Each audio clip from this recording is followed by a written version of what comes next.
Heart attack यायच्या आधी काही लक्षणे येतात प्रत्येकाला, आणि ते लक्षणं कोणती असतात आणि ते कसे इग्नोर नाही करायचे? 100% प्रत्येक पेशंटला लक्षणं असतात. खूप कमी पेशंट असतात, म्हणजे 100तून 5 ते 7% लोकांना असतो ज्यांना डायरेक्ट हार्ट अटॅक होतो, त्यांना सिम्पटम्स नसतात.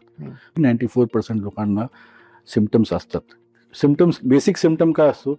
चालताना दम लागणं, किंवा चालताना छाती भरून येणं, किंवा जिना चढताना छाती भरून येणं, किंवा तुम्ही पहिले 3 मजले चढत होतात, आता तुम्हाला दुसऱ्या मजल्यावर दम लागायला लागलाय, किंवा तुम्ही पहिले 5 किलोमीटर चालत होते, आता 2-3 किलोमीटर चालल्यावर तुम्हाला थकवासारखं वाटतंय. थकवा आहे ना, हे पण महत्वाचं आहे.